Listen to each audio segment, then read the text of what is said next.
and I'm John Luciew.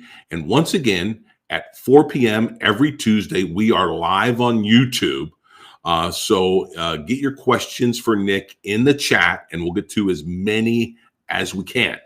And as we come on the air live on Tuesday, which we will be every 4 p.m. at Tuesday going forward, we see that the NFL and their rules committee and the owners voting are going after the tush push. And they also want to scramble the playoff seeding under a format that Mike Tomlin definitely will not like. And of course, the Steelers have their own pursuits, that being Aaron Rodgers, who may or may not have gotten married. And even his biographer is weighing in on when and whether he'll sign with the Steelers. Not to be forgotten, because after all, he could be our QB1. Mason Rudolph had some interesting comments to the media, and Nick has some interesting thoughts on those comments, and we'll be getting to all of that and much more in this podcast, and of course, your questions as we get them. But I want to talk a little bit about these rules that could be up for a vote any hour or day now. The meetings are convening as we speak, and the one goes after the tush push. Obviously, that was made famous by the Super Bowl champion Philadelphia Eagles. It's when everybody gets behind whoever has the ball and sort of pushes them into the end zone for a first down. And it was ruthlessly successful by the Eagles, but nobody could really, no other team could really master it. And that is unusual in a copycat league. And this is the second year in a row, I believe, that they're going after that tush push. This time it seems like there is enough influence. Apparently, Roger Goodell is one of them that doesn't like this play, that it is going to get banned. It's going to turn that tush push from a first down or a touchdown into a 10-yard penalty. And not just that where everybody gets behind, no player will be able to push or drag another player forward under this rule. So it's going to be pretty harsh, and it doesn't really affect the Steelers. At least I don't think so. But I'm interested in your take, Nick. What do you think about this rule? Yeah, I mean, listen, I think I've always liked pushing the pile. That will be banned if under this. That's a recent thing. They unbanned that I think around 2007, 2008. So that was a recent kind of unbanning that they took care of, and that was a new part of the game. And so that was interesting. The tush push itself would have been legal anyways, in that under that rule.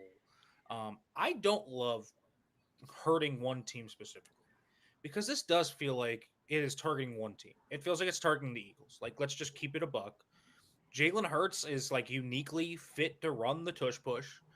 He's got those squatty legs. He benches a ton. He deadlifts a ton. He's just a really, really unique build for a quarterback. And you look at even teams like the Bills with Josh Allen, they haven't been able to master this. So the Eagles just do it better than you. And that's what I think is good about this. Now, I think a lot of people view this play as too much like rugby, basically. It's rugby play in a lot of ways. And so that is kind of, people don't think it's in the spirit of the game competitively. I know injuries have been brought up as an issue around it, but the injury data around this, I mean, it's pretty sparse. You really haven't seen a ton of injuries.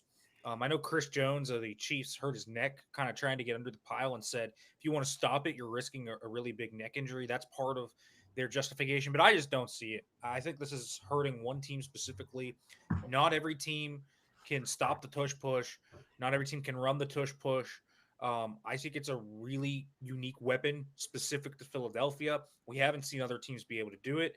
The Steelers, when they have done it to success. They've only done it rarely, but it hasn't been done very often. But a lot of other teams that have tried to do it, even guys like Josh Allen, have not been able to do it. So I just think it's kind of hurting one team. I don't love that. And I love the part of pushing the pile forward too. I think it's rewarding effort plays. I think it's another way to get the O lineman involved. I like that part of it, but yeah, it seems like this one's probably going to pass, and it's going to be banned. So I don't love it. I don't love it, to say the least. And for the record, it's the Green Bay Packers, the team that is pushing this banning of the tush push. And of course, you'll remember that the Eagles ousted them in the playoffs en route to the Super Bowl. And just to be clear, because what I've been reading on social media, it's not just pushing of the POW, it's pushing or pulling the ball carrier himself. So that could be a situation where it's just the runner and maybe another player, and that second player would not be allowed to push or pull that ball carrier forward. So it's beyond just pushing the POW, the way I understand it. Yeah. So I mean, you haven't been able to pull a player for a very long time. You can't like grab them from around their waist from behind them and then pull them. That's been illegal for a while. But now even if you are, say, an offensive lineman with nothing to do and want to come from behind and push your running back, that would be banned. So forward progress becomes much more important, I think, in this realm. So I'm not a fan of banning this. I think you're hurting one team specifically. I like pushing the pile too. Again, we don't really see guys get hurt pushing guys forward. I think it's in the spirit of the game personally. So I know people think it's Bush League, that play, but it's clearly not to me because only one team can do it well enough. The success rate of other teams is just not high enough to justify banning this. It's not a cheat code on 4th and 1. We've seen teams get snubbed on this. So yeah, I hate banning it because I think it targets one team that has done it at a very high level. So I don't love it. I don't love it. Yeah, and I'll tell you, I mean, I'm going to have to listen in on some Eagles radio just to hear people crying foul over this because they put a Super Bowl trophy in the trophy case, and then the NFL apparently, with Roger Goodell sort of behind the scenes leading the charge, are going right after one of their bread and butter plays. So let's see how that shakes out. Now, this next rule change, Mike Tomlin certainly can't be happy about because we've heard him opine over the years on the primacy that he gives division play and the division winner. But in this expanded NFL playoff format that we've had for the past few seasons, they want to nullify the division winner as sort of in being ranked in those first 4 seeded teams, where it would be a strict ranking based on record, and the division win would only come into play in tiebreakers among, I believe, common division opponents, or you got to be within the same division for that to kick in. So this is apparently to try to make the end of the season more interesting. They don't want teams sitting players in week 17.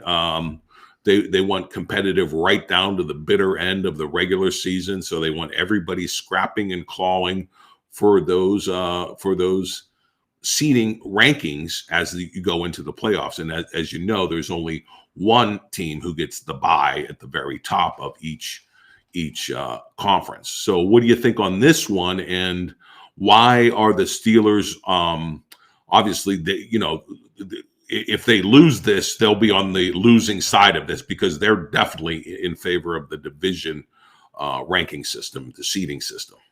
Well, I mean, that's the exact point of it, right? The idea is if you are going to ban this, and specifically the kind of change of the seeding, it's to avoid things like the Vikings last year, where I think they were 14-3 and had to go on the road and lost that game. They felt like they should be compelled to a home playoff game. I disagree with it personally. Here's why, John. It hurts divisional games. Like, I don't love hurting divisional games. I am a big divisional game guy. I love the fact that your 6 divisional games are weighed more. And I think you can find a middle ground here, John. I think it should be something like you have to be over 500 because I think that's what they're worried about, right? An 8-9 team in a bad division squeaks through and they get a home game against a team that's like 12-5. That's what they're looking at here. But it just happens so rarely, and it's so rare we get a 14-3 a 15-2 sometimes, a 13-4 wild card team. We just don't get those very often. So I don't love the playoff seeding changing. I like the playoff seeding being where it is. I do. I think if you win your division, you should get a home game as long as you have a winning record.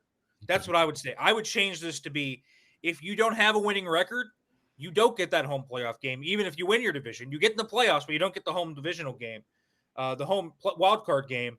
I think, though, if you do win your division and you're over 500, you should get a home playoff game. That's what I think. Because I don't think playing just for a playoff spot is enough. I think that home wild card game is the allure of it. It's part of what makes, I think, this so rich. So I love that part of it. I love divisional football. I love watching rivalries around the NFL take root and build themselves up. That's why Steelers Ravens is so big. That's why Niners Seahawks was so electric. That's why now these NFC North rivalries are so rich. I like that part of it. So I actually agree. You know, Mike Tomlin talks about that. That's his exact reasoning why he doesn't like this idea. I think the same thing. You're devaluing divisional games. You're devaluing divisional opponents. So I really don't like that change. I don't know if this is going to pass. I think this is about as split as you could be. So we'll see. There are going to be some obvious teams in favor of this. I think the Lions, I'm sure the Vikings are going to be in favor of it. That NFC North crop's probably going to be in favor of this. But this one, to me, I don't love. What do you think the argument in favor of it is? Because would there ever be a scenario where a division is so bad that the division winner wouldn't even get into the playoffs? That there would be 7 teams with better records that under this, if it's a strict seeding based on record, could a division winner not even make the playoffs under this, or am I taking it too far? So from what I know about the rule reads that if you win your division, you're guaranteed a playoff spot. Okay. But you are not guaranteed a home playoff game. Okay. So that's basically what it is. So no, there's not a scenario there because they would make the playoffs, John. They would just be the 7th seed, right? So instead of, I think of, you remember Seattle, the year Beast Mode became a thing. Remember the Beastquake run? If you don't remember that year, the Seahawks had a losing record. And they hosted a playoff game, and the Saints, who I believe were actually, I think they were 12-4, had to go on the road, and they lost that game. So it would just prevent that. The Seahawks instead would go to New Orleans. You know what I mean? So It would be different. I don't love that. I love the gravitas on divisional games. I think that's very unique to football in a lot of ways, where you have that unique emphasis on divisional play. I like that a lot. And so I wouldn't change it. But regardless, if you win your division, even under these rules, you are guaranteed to make the playoffs. If there is ever a proposal, John, that says even if you are first in your division, but you're 8-9 and you win it, you don't make the playoffs, they should just do away with the division. There's no point at that point. There's no point. Just rank them based on the top guys in the AFC and make them play everybody, right? You make them play all teams in the conference at that point instead of making them play their divisional opponents twice. So I just don't love devaluing divisional football. I've always been a fan of that, and I think that's what this does. And really, I have to agree with you, Nick, because no teams know each other like those division opponents do. And, they're pure grudge matches. They're strength on strength. Oftentimes, the teams are built to counteract each other within the division. You're always trying to beat your division opponents first before you even worry about the rest of the league. So, yeah, it does take away something of that sort of that familiarity breeding contempt, which is, the definition of division play, I think, in the NFL, and certainly, in the AFC North for the Steelers and their rivals, Ravens and the Browns and the Bengals. So yeah, it will take something away from it. And even, we have had cases where the Steelers win that division and it really does make a big difference. I mean, it hasn't been that helpful of late, but it certainly makes a big difference. It makes a huge difference. And that's why home playoff games matter. Like this is a real thing. Like, going on the road is hard. It matters when you have a home playoff game. It just does. It's harder to play with the crowd noise. You have to do silent counts. You have to be sharper defensively on communication. It's a real thing. Ask college football how big going on the road is. That is huge in college football, and that's why it's such a premium, to go through all those things. Now, college football is also the way where even if you win your conference, you're not necessarily getting a home playoff game, right? So, just because you win the Big 12 doesn't mean Arizona State was going to get a home playoff game.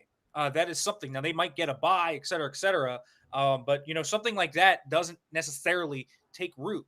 So you're seeded after that. So I look at kind of how the NFL would do this, and I just don't love it. I love the home playoff game atmosphere that you would get. It also, I think, hurts the ability to get those divisional matchups. Like, I do think, a big part of that is you could have a 6-seeded team that is 11-6 play a 3-seeded divisional opponent, and some of those would definitely be affected by this. So I don't know. I'm pretty against this rule. I think there's going to be enough teams probably against this to prevent this from passing. That's my guess. I'm going to guess it doesn't get passed, but it's probably coming sooner rather than later. Maybe not this year, but year after would make sense. Interesting. And we do have a question coming from the viewers. I think from the perspective that, every year there's these rule changes that come up, and, we know some of them are designed for player safety, such as the kickoff changes that went in last year. But are some owners of teams just trying to put forward some of this stuff just for the sake of change, just to keep it fresh or to tinker with it? Why do they always want to have all these changes every year in and year out? Well, I think the changes of the playoff format are by those teams that are disgruntled, that are consistently really good. It's because teams in the NFC North, for example, I mean, those are 4 good teams. The Bears had a bad record, but were far better than their record. They lost 7 games by at least 7 or more. So they could have easily been a playoff team, right? And so you look at the Vikings at 14-3, and the Vikings are sitting there saying, why did we not get a home playoff game? We were better than everyone we faced last year. Why did we not host the Rams last year? Like, that's what they're thinking. You know what I mean? So it's those owners and those coaches railing against that idea, where they just think these other teams that win divisions but aren't up to par, or they don't see as good as them, get a distinct advantage because they have to go on the road. And so it feels like to them, playing in a better division actually doesn't reward them. It's a disadvantage, right? And so that's something I think that they really kind of are putting forward. At least that's the argument. It's the spirit of the game, right? If you're 14-3, you should be rewarded for being 14-3. Well, my thing is you should be rewarded for winning your division. I understand the other thought process of better record, better team, higher seed. I get it. But I just love divisional focused football. I think that's what part of what makes the NFL so good is their divisional focus. In the NBA does straight seeding. We had another comment that said, the Magic were the 7th seed even after winning their division last year. Like, I just don't feel the same thing in the division and when I'm in the NBA, right? There are rivalries in the NBA, and you feel that, but those develop largely outside of divisional context. And those develop often between players. And it's a different game, completely different game, and the market and the fandoms are way different there. But I think the NFL has a very unique way of marketing itself based on divisional play, and I think that would take a hit with this. Okay. Now a little closer to home, the Aaron Rodgers watch continues, and certainly Aaron Rodgers is a big enough celebrity that non-sports publications such as TMZ are interested in him, and they had a recent story talking about, I guess he was at some concert and was again photographed wearing a wedding, at least a band on his wedding finger, as he was at the Kentucky Derby. And so the speculation continues to mount over, is he hitched and who's the woman? And even some of his friends in the Pat McAfee circle claim not to know what the real story is there in terms of that band on the wedding finger. And then along comes Ian O'Connor, a biographer of Rodgers, who sort of got in the inner Rodgers world for a book, is now saying pretty affirmatively that he definitely thinks it's just a matter of perhaps even days before Rodgers inks the deal with the Steelers. So where are we at with that? And we heard talk that maybe it'd only be a $10 million 1-year deal. Is there any sort of news out there on the Rodgers watch? How many times have we talked about this, John? A million. And so, listen, the Steelers have an expectation, but just because I say the Steelers have an expectation doesn't mean it's going to happen. And so let me tell you what the Steelers' expectation is. They think he's going to be here by mandatory minicamp, and they think they're going to land him. That's what I said all along. So they think he's going to be the Steelers quarterback, and they think he's going to be here at least in 2 weeks. Now, OTAs is a week from today, John. So when I am back with you next week, we will be coming back from the first practice of OTAs. Wow. So that'll be cool, and we'll see. Maybe he's there next week. That's possible. Could he sign as early as this week? Sure. Do I have any definitive proof that that's going to happen? Nope. And we know, I think, with Rodgers, he doesn't love this phase of the activities. Last year, he missed mandatory minicamp with the Jets to go to Egypt. And so it's just something he doesn't love, right? Could he theoretically skip OTAs and minicamp and then sign for training camp? 100%. The one thing I do feel fairly confident about, John, is that he will probably be the Steelers quarterback. I just don't know when he's going to sign. It could be this week. It could be early next week. It could be before minicamp. There are so many wide-ranging theories on Aaron Rodgers when he's going to ink this deal. But right now, I just don't have a lot for you. I don't think the deal is going to be some astronomically crazy deal. Like, they have $25 million in functional cap space right now. The Steelers do around there. They'll still have room to go out and sign or trade for a wide receiver if they want to, probably after signing Rodgers. So if that's your concern, don't think it's going to be much of a concern. But I don't know. Ian O'Connor's probably a better source than I am on that. He knows like 350 people in Aaron Rodgers' circle, if you will. I do think Rodgers right now, from what I've heard, has been very truthful to the Steelers. Everything that he said on the Pat McAfee show about the personal issues in his circle that he wanted to fix was what he told the Steelers. So that he's been communicating with them. They're not in the dark, right? Like, they talk every day. So the Steelers know what's going on with Aaron Rodgers. So my guess is when he's ready to sign, we will know pretty easily because he'll tell them and kind of tip them off. So he's communicating with Mike Tomlin, Omar Khan, the Steelers organization. And I think they're willing to wait this out. They've waited this long already. But I do think as we get into the kind of creep between minicamp and training camp, if he's not signed by then, we might see them start to ramp up efforts elsewhere just to see, hey, Kirk Cousins, there's something else out there that we could do. They might ramp up those efforts, but I think he's probably going to sign with them. It's just going to be when. Who knows? Yeah, I hope we don't get into that situation where we're, training camp is looming and we're wondering what.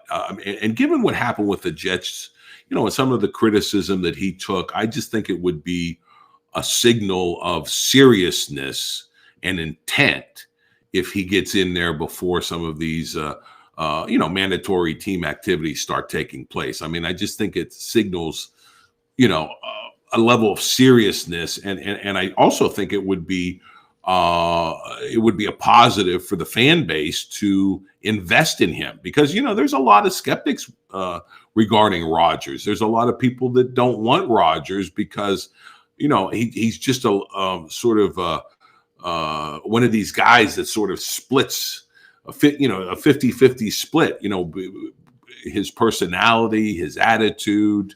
The swagger that he has just turns a lot of people off. And I just think it would be good for the team, obviously, and it would be good for all the other players. But I think good for him as well and his image coming into the Steelers as sort of this 41-year-old multiple MVP winner, but with something to prove. Yeah. Listen, I think Rodgers in particular is a fascinating player at this age, right? I mean, I think we're talking about a guy that is, what is he, 41 now? And he's just coming off a major Achilles injury 2 years ago. So here's the kind of argument, I guess, John, if you're talking about Rodgers having a lot of upside, here is the argument. He's going to be year 2 off the Achilles tear. So theoretically, maybe the mobility comes back a little bit, even though it'll be 41, 42. And then you can maybe get a Favre year out of him. And a Favre Vikings year. Could you get that and get the ceiling there? And then maybe if you get that type of Rodgers play, you have a puncher's chance here at doing something. Like that's the thought process. But last year, the mobility wasn't there. So that was a big part of his game that was missing. He's never been one to target the middle of the field a lot. He does have really good experience in this system, like this Arthur Smith system. Arthur Smith was under Matt LaFleur in Tennessee before he became an OC, then became the OC, and has stolen a lot of Matt LaFleur's offense. So there's a lot of similarities, actually. And so we can look back at how Rodgers did in Green Bay from 2019 to 2022 and kind of really wrap your minds around this. He threw over the middle of the field 37.5% of the time. That's 9 percentage points lower than the league average over that time. He was 65th out of 67th in middle of the field targets. Russell Wilson, by the way, one of the 2 lower than him. So he just doesn't target the middle of the field a ton. He does it more than the Steelers did last year, though. They only targeted the middle of the field 27.6% of the time. So you will probably see a boost in the middle of the field targets if that's what you were looking for. Rodgers still has flashes of elite arm talent. When you look at it, the arm is not dead. There's definitely that working in his favor. So there's a few things to buy into with Rodgers, but he's not what he once was with the Packers. And because of that, you wonder what the ceiling is for it. And so are you just barreling towards another 10-7, 9-8 year where you're one and done?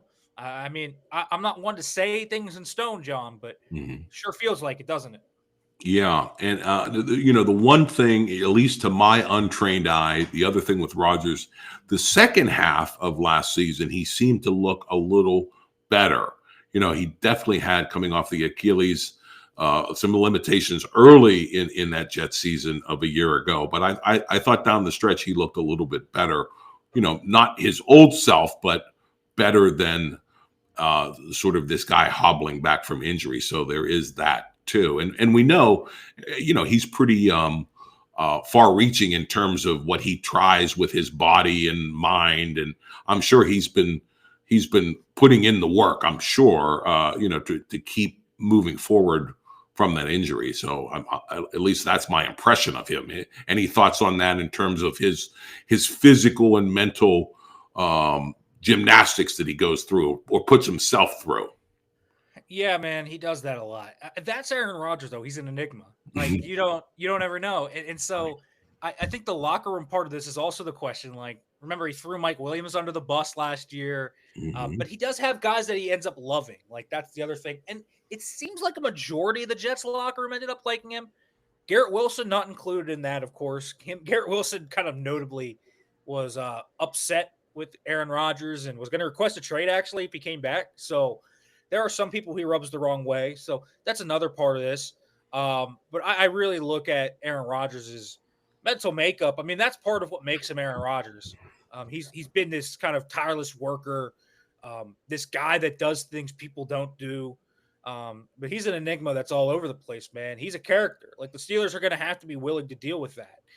That is what Aaron Rodgers is. He's a media magnet, right? He's Aaron Rodgers. Like, Mike Florio is going to be talking about him every other day. Like, you're just going to have to deal with that.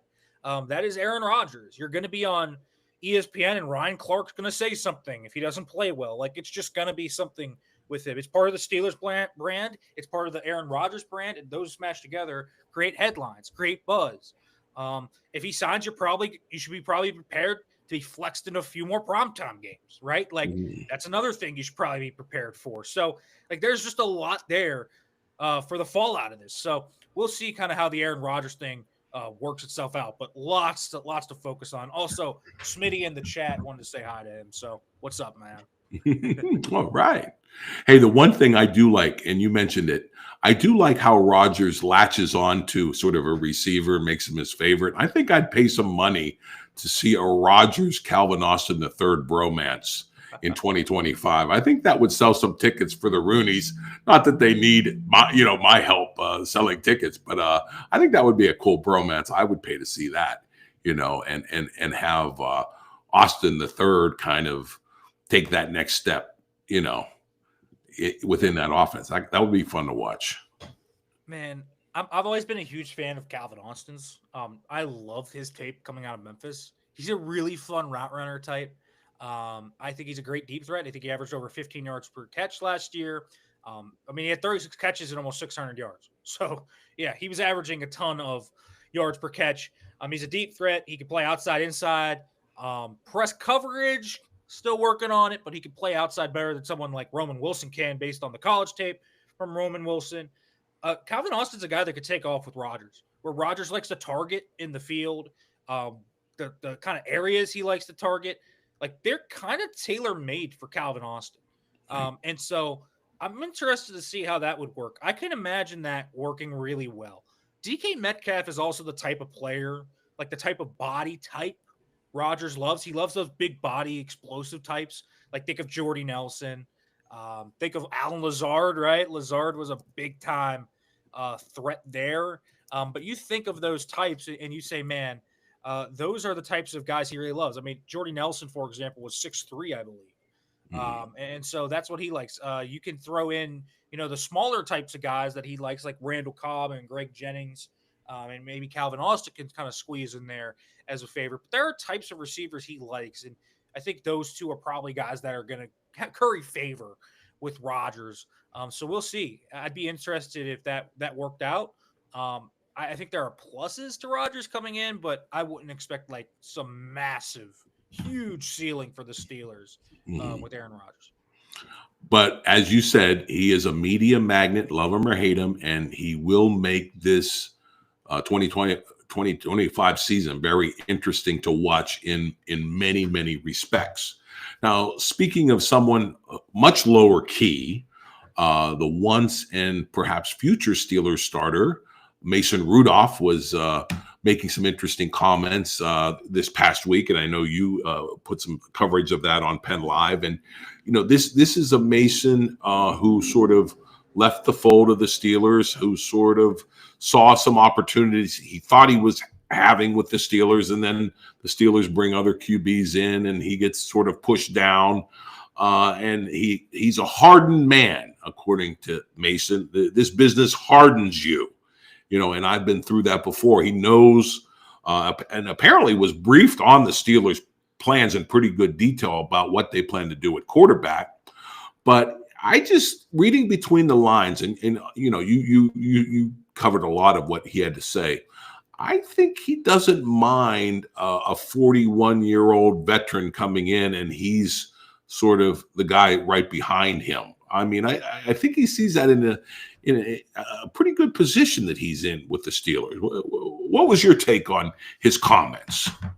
I mean, if Aaron Rodgers is here, do you feel like Mason's got a real path to playing? Because, I mean, sure he does. Rodgers at 41 years old, are we thinking that guy's not going to get hurt potentially? I think that he's one injury away from Mason being the guy. Like, that's the thing here. And Mason, at his worst point, is going to be back to where he's comfortable. He talked about finding that new appreciation for Pittsburgh when he was in Tennessee last year. What a disaster that situation was for Mason and just that entire Titans offense. Will Levis, whoever. But he did not play well last year, Mason Rudolph. If you watch the games, it was rough. He definitely played his best football of his career in that 4-game stretch at the end of 2023, where he led the Steelers to the playoffs in that 3-game win streak, and then obviously that eventual loss in Buffalo. That was his best stretch of his career. That's kind of how he is. I mean, he's a guy that when things are going well around him, he can play well. He's a spot starter backup type. This is not a guy, though, that I would want starting. He's not. I know a lot of people look at him and say, man, I would really want to start Mason. And I just don't see it. Like, Mason is a good backup, but that's what he is. Like, we kind of know what he is. And so I think he's nothing more than that. And so that's not, I think, a popular opinion among Steelers fans, but you watch the tape throughout his career, and that's what he has been outside of a 4-game sample size. So he's a guy that will get the ball to the right places. He's got a good deep ball. Like, he fits the personnel of this offense well. The fit's good. He could definitely be a good spot starter type. but I don't want him starting 17 games. Like, if that happens, let's say there's a scenario, John, where Rodgers stiffs them, or I don't know, his Achilles tears his other Achilles or something and is gone. It's just a non-factor. And Mason goes into week 1, QB1. We're going to see Will Howard at some point. Right. Like, that's what I think. Like, I think that's what will end up happening. And so I just think Mason does things well. And he's a really high floor backup spot starter type. If Rodgers goes down for 2 or 3 weeks, Mason, you should have the utmost confidence in Mason. But if he has to start 17 games, I just don't feel super comfortable with that. So I think Mason is a good leader. He's a great person to have in the locker room. He's a great high floor backup type to have. But let's not talk ourselves into this guy being the starter. He's not better than Russell Wilson, Justin Fields, or Aaron Rodgers. Right. That is the truth of Mason Rudolph. He's not better than any of those guys. And so Rudolph is a different type of player than any of those 3 guys too. And he is the type of player that you like to sign as insurance depth. And that's what he is. He's a really high-level backup that got thrown into a bad situation last year where he was asked to do too much. But if you ask him to do what he was doing in 2023, you can do things with him. I'm just not sure the infrastructure is there yet for him to do what he did in 2023. They had more receiver talent on that team. And more importantly than that, is the offensive line going to hold up? That's going to be the big thing for the Steelers this year, period. Is the O-line going to take the step forward, right? Broderick Jones going to take the step forward. Can Isaac Seumalo stem off regression? What about Troy Fautanu, Mason McCormick, and Zach Frazier? All that's going to be the big question. But I just don't hold Mason Rudolph in the same light as a lot of fans do. No, that's a good perspective to deliver to the fan base, and people who argue that he should be QB1. I'm certainly not one of those making that argument. But there's also, you mentioned Will Howard. There is an argument among some that I've heard that as this season progresses and as you're looking at 2026, when you're going to supposedly be in the market for a franchise quarterback in that draft that's going to be in Pittsburgh, is there an argument at some point this coming season where we need to see what Will Howard has in a regular season game, or 2 or 3? I mean, what's the argument there? It depends, right? It depends on where you're at. If you're 11-3 in the middle of the playoff race, you're not going to need to see Will Howard if Aaron Rodgers is balling out, or Mason, whatever, right? If that's happening. But if we get to a point where, similar to 2023, right, things just stagnated, Pickett got hurt. If you see a similar situation there, or something where the offense is just so uninspiring, but the defense is playing really well, and you feel like quarterback change could be the spark, sure. Like, it's possible this year where we could see Will Howard in there for 2 or 3 games. Listen, it is not crazy to think he could start this year at some point. Last year, 8 of the 32 teams played 3 or more quarterbacks. Like, it's definitely possible the Steelers would be one of those teams this year. That's not out of the realm of possibility. So could we see Will Howard this year? Sure. Is it likely? Probably not, but it's not out of the realm of possibility. And so the Steelers, at some point, they would have to be probably either bad or, on the cusp of kind of falling out of the playoff race and needing that spark for him to go in there. But that's really where Will Howard would pop in. I'm very excited to see Will Howard this summer. I'm very excited to see him in the preseason. But I don't think we're going to see him a lot in the regular season, if at all. He's going to be the QB3. I mean, that's almost certainly what's going to be happening here. He's not going to leap Mason Rudolph. And if Rodgers is here, he's going to be QB3. So a lot of things are going to have to happen for him to get on the field. But if there comes a point, sure, there can become a point where you want to see Howard. But it shouldn't be like priority 1 at this point in the season, because they're trying to win. I mean, we talked about this kind of half in, half out approach. They've done enough this offseason to signal that while they are focused on the future and they want that quarterback in 26, John, they also, to me, are kind of looking at this and trying to win this year. I mean, what's the worst case scenario? Let's say Will Howard ends up playing next year and is the franchise guy after you traded up for a quarterback. I wonder what other team that just happened to. Oh, the San Francisco 49ers did that exact thing where they traded up for Trey Lance, and then Brock Purdy ended up being the guy. If that happens, you play your set 6th-round pick, and whatever. You either have a great backup or you trade the first rounder. Like, it's not the end of the world, right? So that's the worst that can happen. So I don't think the Steelers should be urgently trying to play Will Howard. It should be either he earns it or you're just in a spot where it makes sense to go and see your young guy. Hey, how do you think Kenny Pickett feels being the first quarterback taken in the draft, watching Brock Purdy, the last quarterback and the last man taken in that draft, getting what, $235 million? Yeah, man. That's crazy, right? I mean, we thought that class was bad, and it turned out to be pretty bad. But how about that? Last guy taken in the draft is the gem, Brock Purdy. I mean, Um, congrats to him. He looks like a completely different player than he did at Iowa State. So he took a lot of strides to get where he was. yeah, you can't take anything away from him, and now you can't take. I think he went from making 2.5 million in his entire career to date to where he'll be making that per game going forward. That's a big step up in the banking account for one Brock Purdy. My last thing, and then we'll let you go because next Tuesday Nick is going to be fresh from the OTA, so be here at 4 so you can get your questions into Nick after he's looking at that first assembly of your 2025 Steeler team.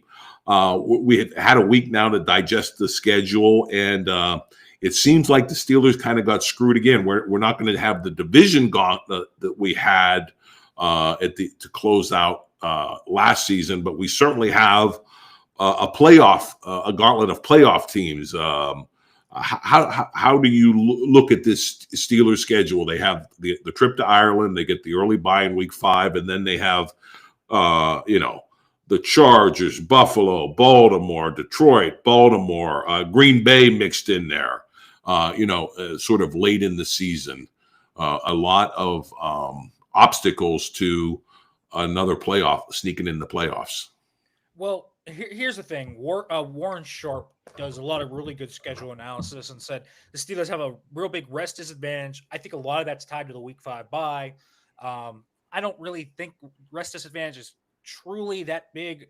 We've seen a lot of really good teams have rest disadvantages. Last year, the Lions had a terrible rest disadvantage. Obviously, they were really good. The Niners went to the Super Bowl one year. They had the worst rest disadvantage. It doesn't matter a ton.